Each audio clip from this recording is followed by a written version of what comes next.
অনুরাধা সকালে উঠে দেখে মুষলধারে বৃষ্টি হচ্ছে। আজকে রবিবার, তাই অলোক একটু দেরি করেই ঘুম থেকে ওঠে। ততক্ষণে অনুরাধার 1 কাপ চা খাওয়া হয়ে যায়। ব্যালকনিতে বসে চা খেতে খেতে বৃষ্টির আনন্দ নিচ্ছে অনুরাধা।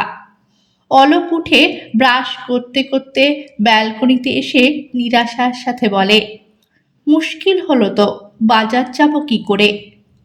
অনুরাধা বলল, আজকে আর বাজার যাবার দরকার নেই, ছুটির দিন, তারপর আবার বৃষ্টি। আজকে ঘরেই থাকো, আর বইপত্রগুলো একটু গুছিয়ে নাও, সেলফটা খুব অগোছালো হয়ে আছে। অলোকের জন্য চা করতে করতে অনুরাধা গুনগুন করে গান গাইছে, আজি ঝড়ো ঝড়ো মুখর বাদল দিনে। অলোক অনুরাধার গান শুনতে খুব ভালোবাসে। অলোক পেপার পড়ছে আর গান শুনছে। চা নিয়ে এলে অনুরাধাকে বলে, আজকে কিন্তু খিচুড়ি করো, তার সাথে পাঁপড় ভাজা, তাহলেই চলবে। অনুরাধা বলল, সে আমি জানতাম তুমি আজকে খিচুড়ির বায়না করবেই। বিকেলে প্রায় দিন অনুরাধা বাজারে গিয়ে টুকটাক জিনিসপত্র কিনে আনে, আর একটু ঘোরাও হয়ে যায়। বাজারে রোজ দেখে একজন বয়স্ক মানুষ রাস্তার ধারে বসে ব্যাগ সেলাই করে। মানুষটাকে খুব চেনা লাগে অনুরাধার, কিন্তু মনে করতে পারে না ঠিক কোথায় দেখেছে আগে। সেদিন চেনার জন্যই সামনে এগিয়ে গিয়ে মুখের দিকে চাইতেই মনে পড়ে যায়, আরে ইনি তো আমার প্রাইভেট টিউটর ছিলেন ক্লাস 4 থেকে 7 অবধি, আমার মাস্টার মশাই শিশির কান্তি ব্যানার্জি। অনুরাধা তাড়াতাড়ি মাস্টারমশাইকে বলে, স্যার আপনি এখানে কি করে? আমাকে চিনতে পারছেন স্যার? আমি আপনার ছাত্রী ছিলাম। মাস্টারমশাই মুখের দিকে একবার তাকিয়ে বলেন, আমি ঠিক বুঝতে পারছি না মা। অনুরাধা হাতের ব্যাগটা নিজের হাতে নিয়ে বলে, স্যার আপনি উঠুন, আপনাকে ব্যাগ সেলাই করতে হবে না, আপনি আমার সাথে আমার বাড়ি চলুন। অনুরাধা মাস্টারমশাইকে না নিয়ে কিছুতেই বাড়ি যাবে না, একদম নাছোড়বান্দা। যে মানুষটা মানুষ করার কারিগর, কত কত ডাক্তার, ইঞ্জিনিয়ার, শিক্ষক, ব্যবসায়ী তৈরি করেছেন নিজের শিক্ষা দিয়ে, আজকে তার এই কষ্টের দিন দেখে চোখের জল ধরে রাখতে পারে না অনুরাধা।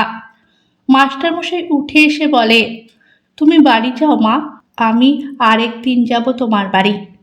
অনুরাধা খুব জোর করতে থাকায় মাস্টারমশাই কথা দিলেন যে উনি অনুরাধার বাড়ি যাবেন একদিন।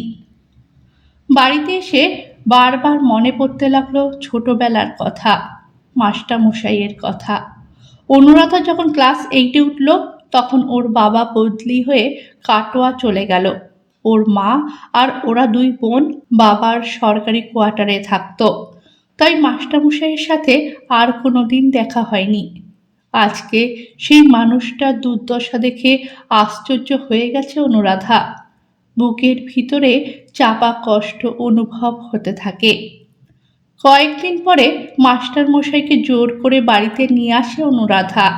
মাস্টারমশাইকে চা করে দিয়ে বলে, আমাকে বলুন আপনি এখানে কি করে চলে এলেন? আপনার বাড়ির সবাই কোথায়? আপনি পড়ানো ছেড়ে দিলেন কেন?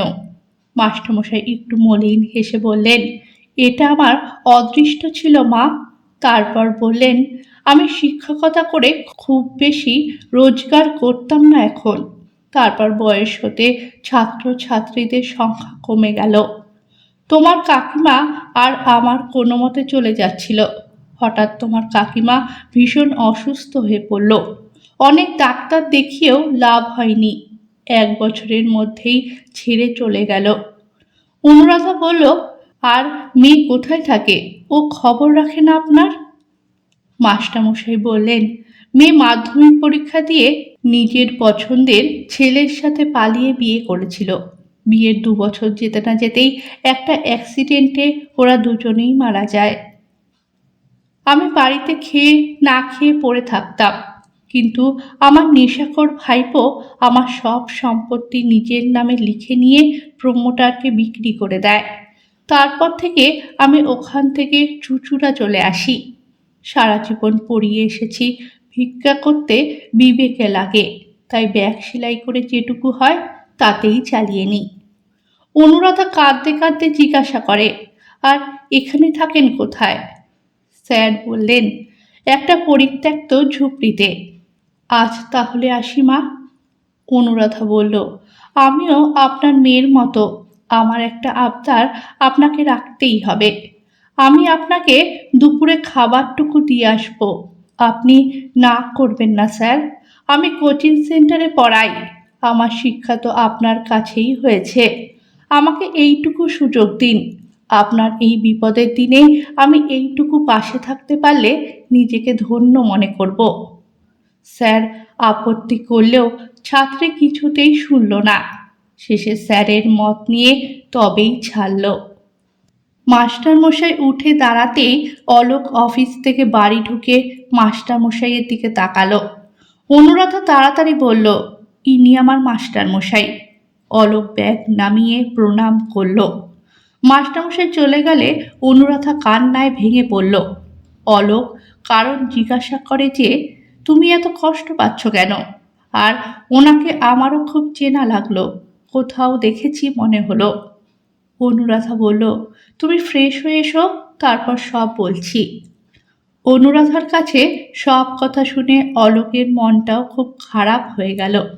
অনুরাধাকে বলল, মন খারাপ করো না, কি করবে বলো, মানুষের দিন সময় যায় না, কখনো ভালো কখনো খারাপ, এই নিয়েই তো জীবন। অলোক সেদিন অনুরাধাকে অনেক গল্প বলে শোনালো, যাতে মনের কষ্টটা কম হয়।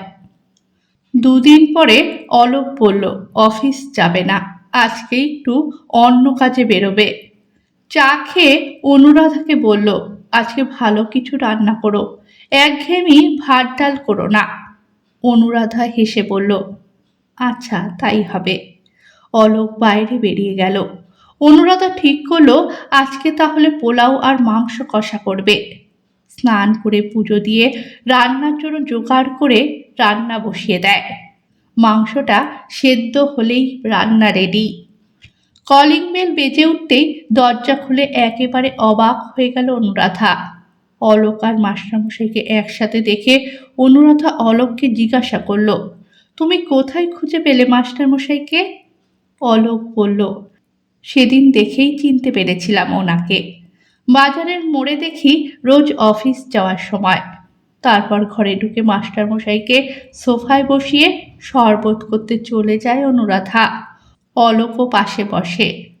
দুজনকে শরবত দিয়ে মাস্টারমশাইকে দুহাত দিয়ে প্রণাম করে অনুরাধা। অলোক বলে, শরবতটা খেয়ে স্নান করে নিন। তারপর আলমারি থেকে একটা নতুন পাঞ্জাবি আর ধুতি এগিয়ে দিয়ে বলে, এগুলো পরে ভালো করে আরাম করুন, আমি আপনাকে আর কোথাও যেতে দেব না। আমার বাবাকে হারিয়েছি, অনেক বছর হলো, আজ থেকে জানবো আপনি আমাদের বাবা। আমরা দুজন আপনার সন্তান তুল্য, আমাদের সাথে থেকে বাকি জীবনটা কাটান, এটাই আমাদের ইচ্ছা। শিক্ষকদের জন্য ছাত্রছাত্রীদের জীবনে কত উন্নতি হয়, কজন আছে যে শিক্ষকের জন্য কিছু করবার সুযোগ পায়। চোখ দুটো ভিজে যায় জলে। ওদের দুজনের এত মায়া মমতা শ্রদ্ধা থেকে মাস্টারমশাই আর না করতে পারেন না। ঠিক করলেন ওদের সাথেই থাকবেন যে কটা দিন আছেন। অনুরাধা আনন্দে কাঁদতে থাকে আর বলে, ইচ্ছা হলেও বলতে সাহস করিনি, তুমি যদি বারণ করো সেটা ভেবে। অলোককে বলে, তুমি আমার মনের ইচ্ছাটা এত তাড়াতাড়ি পূরণ করবে আমি ভাবতেই পারিনি। আমি খুব খুশি তোমার মতো একজনের স্ত্রী হতে পেরে। গাল বেয়ে পড়তে থাকে চোখের জল। এ কান্না কষ্টের নয়, আনন্দের। গল্প ভালো লাগলে চ্যানেলটাকে সাবস্ক্রাইব করে পাশে থাকবেন।